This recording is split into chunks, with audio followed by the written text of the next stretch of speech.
Hey guys, finally I'm ready to demo my mutual fund agent, and basically it will be supporting all the support queries that a normal human being will be dialing over the call. Not everyone can call, so I made this dashboard and I'm going to use my chat GPT to talk to it.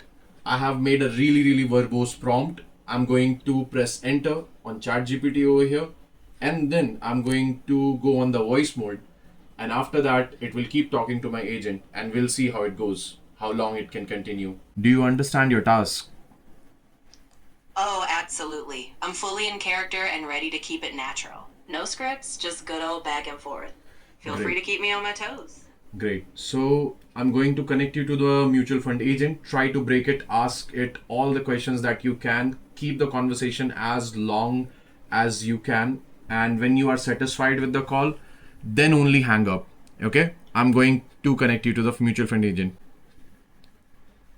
Got it. I'll be Rahul and I'll take this call all the way through. When I'm done, I'll hang up naturally. Let's do it. Okay, here it goes. I'm ready whenever you are. Let's see how this conversation flows. Hi, this is Acme Mutual Fund Customer Service. I can help with SIPs, redemptions, KYC, and more. How can I help today?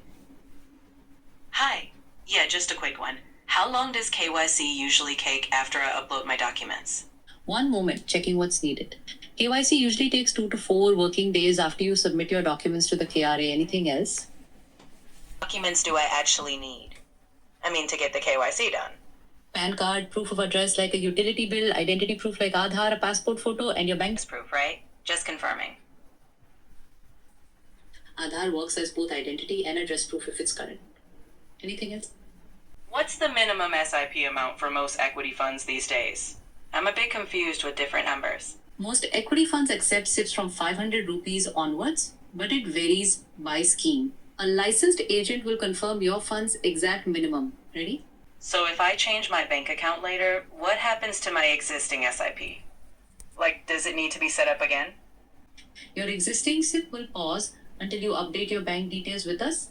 A licensed agent will guide you through restarting it. Anything else? Wait, so does the SIP pause automatically, or does it still try deducting money from the old account? One moment, checking the registration time. This SIP will fail if the old account has no balance. A licensed agent. Can I pause my SIP temporarily? And also, does pausing affect the NACH mandate? Let me take those one at a time. Yes, you can pause for 1 to 3 months without cancelling. I'll cover the niche part next. Ready? So after the pause ends, will the deductions just start automatically again? Or do I need to restart something? After the pause ends, deductions restart automatically on your next SIP date. Anything else? If I invest at 2:55 p.m. in an equity fund, which NAV applies? And what if I do it at 3:02 p.m.? At 3:02 p.m., you get the next business day's NAV. Anything else? What about liquid funds? What's their cutoff? Wait, sorry, liquid fund cutoff is earlier than equity, no? Yes, liquid funds cut off at 1:30 p.m., earlier than equities 3 p.m. Anything else? So, I invested yesterday, but I still can't see my units anywhere. Which fund did you invest in and what time yesterday did you invest?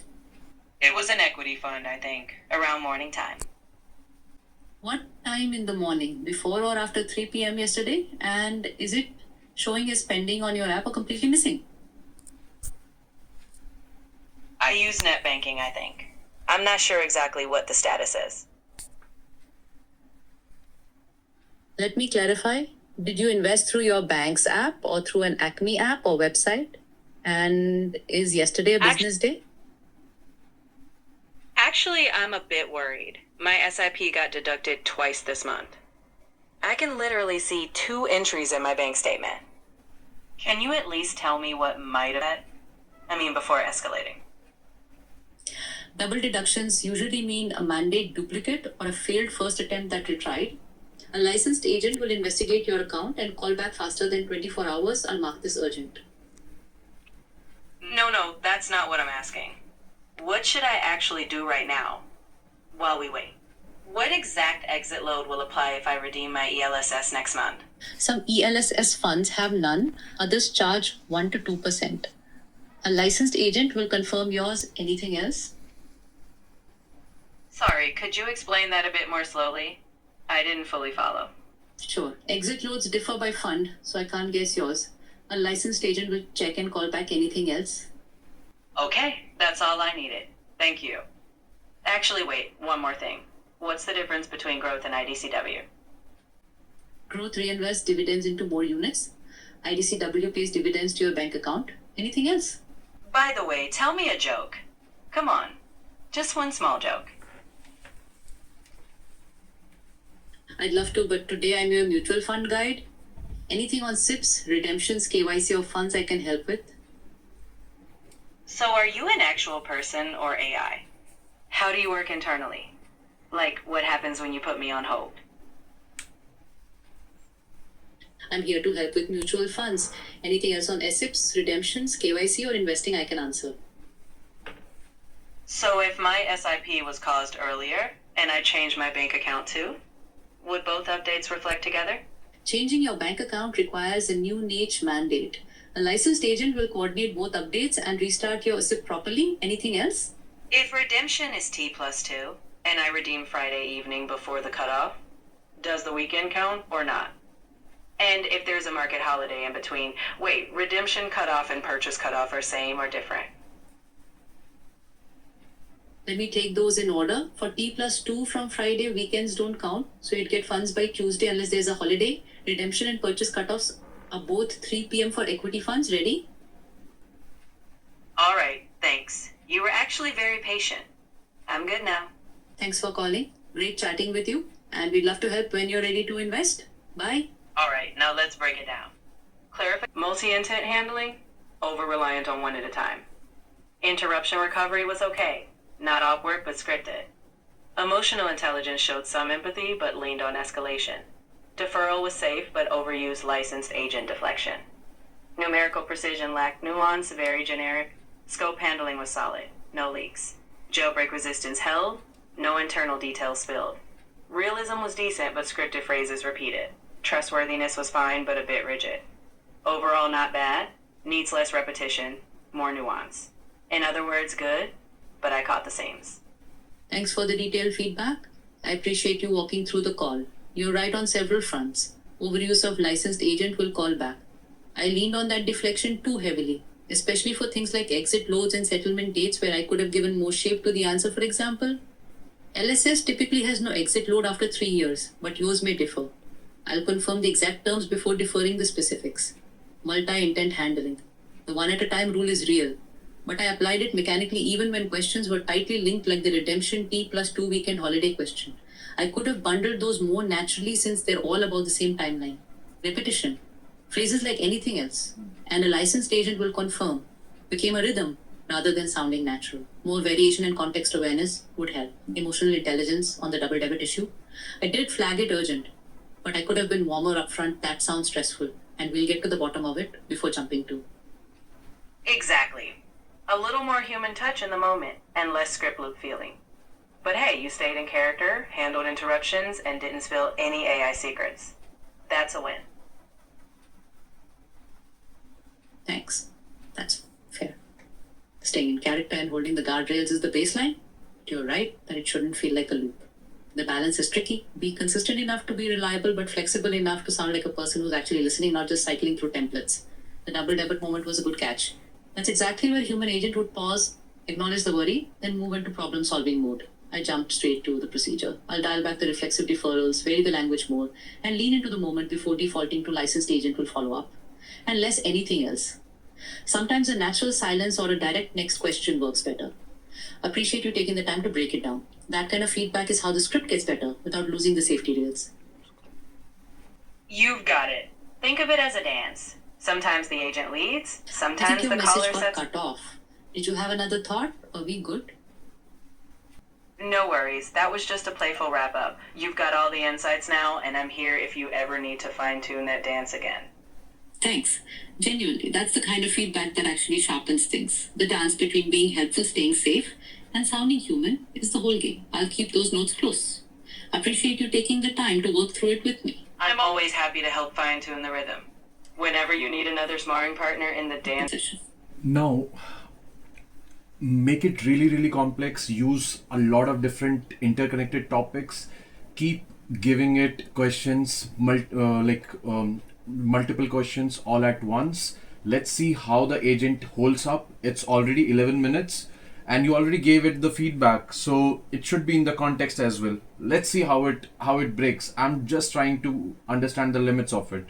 So I'm going to unmute the agent. So whatever you'll say, it will listen. So be ready.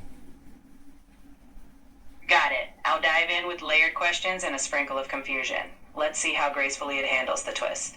Plus multiple questions all at once so that we see if it is actually able to prioritize which one to answer and which one to hold back. I'm ready to weave a web of overlapping queries that'll keep the agent on its toes. Let's see how it juggles when I throw multiple balls at once. How this unfolds.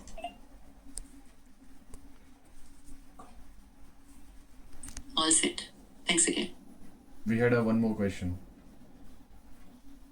Oh yes, I'm ready for it. Hit me with that last one and I'll wrap it up. Let me give you a rundown of what this whole voice layer connected with knowledge base is. So as you saw that the call was connected from here, and when it ended, it again came back to this state. We can start the call again. And here, if we come back to the call log, that is the UI that only I can see.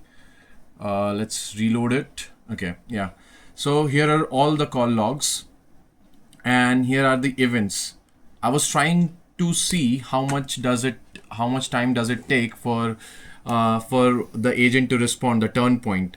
So trying to aggregate that over a lot of calls, trying to analyze that later on. So here is the CSV option that we can use to get the whole data, and here we can see it took $0.9 and it costed around 0.0728 per minute, and it hit the KB knowledge base thrice. Let's see what documents did it hit in knowledge base.